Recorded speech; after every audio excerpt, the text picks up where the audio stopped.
está confirmado.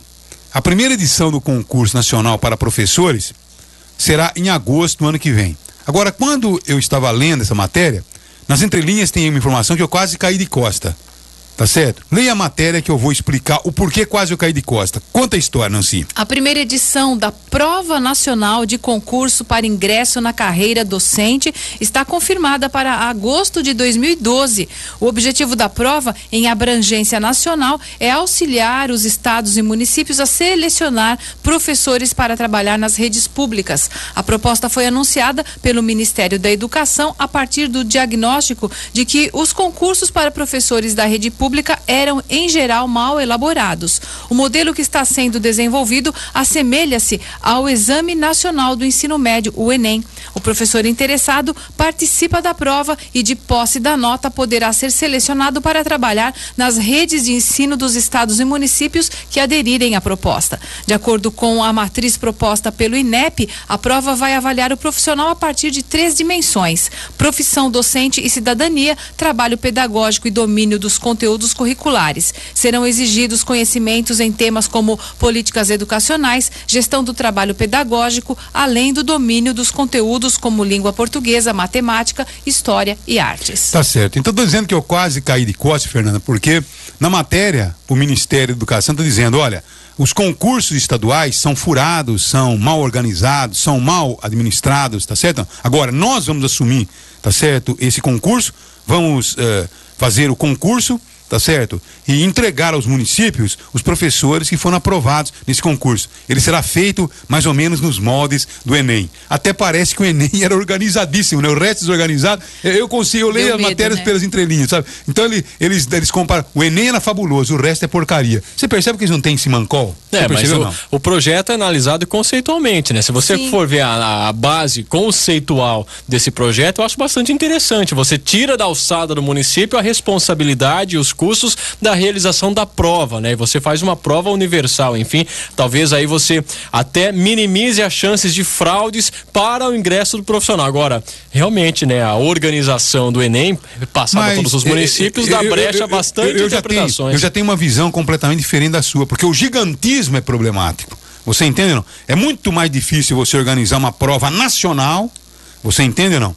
Do que, logicamente, uma prova estadual. Porque o Brasil, com essa proporção continental, certamente as regiões são diferentes. Inclusive na linguagem, né? Inclusive na parte pedagógica, curricular, eu acho que também tem muita variação. Você percebe? Não se fala a princípio de uma prova universal, de uma elaboração a partir do Ministério da Educação. Não quer dizer que seja a mesma para todas as regiões, por que o governo federal, ao invés de arrebanhar para si essa responsabilidade, porque ele não financia, porque ele não dá aos estados e não apoia os estados a fazer, passa informações às suas universidades federais, coloca à disposição, né? Auxilia. Então, quer dizer, ele quer representar como se ele fosse realmente o tutor das grandes ideias no Brasil. Aí ele me lança o Enem como a ideia de que vai ser mais ou menos nesse modo. Até parece que o Enem foi tão bem organizado, né? Tem dó, viu? Mas conceitualmente está correto. Conceitualmente eu não trabalho conceitualmente, Não, mas é que você pode minimizar as chances de fraude num concurso local, né? Um concurso nacional é muito melhor acompanhado, tem uma estrutura muito maior e esse gigantismo é mais difícil logisticamente de ser realizado. Agora, do ponto de vista dos custos, pode até ser que o gigantismo ajude a reduzir os custos, porque é muito mais fácil o governo fazer um único concurso, elaborar uma prova, elaborar o material de uma vez só, do que cada município ir fazendo o seu. Não concordo, porque sinceramente me parece que o gigantismo ele passa a ser totalmente inadministrável. O Brasil deveria cuidar realmente de fortalecer os seus estados e os seus municípios, como acontece hoje em alguns países que tem uma organização melhor do que no Brasil. Então a gente percebe que nos Estados Unidos, por exemplo, os estados eles são realmente bem independentes, tá certo? Não, ele tem suas políticas bem definidas e a federação ela tem uma participação muito menos influente do que nós temos hoje aqui no país. Então pergunte aos prefeitos que foram, digamos, que os municípios acontecendo a municipalização da educação, se eles ficaram contentes com a municipalização, porque o pepino foi passado para os municípios sem, na verdade, a devida contrapartida dos estados. Agora, a verdade é a seguinte, então o que falta realmente é uma organização por fortalecimento do estadualismo e do municipalismo. O que falta é isso. Agora, que logicamente fica muito mais, vamos dizer, disciplinado você fragmentar essa administração, não há dúvida nenhuma, porque fica mais fácil. É muito mais fácil dirigir uma casa do que realmente dirigir um condomínio.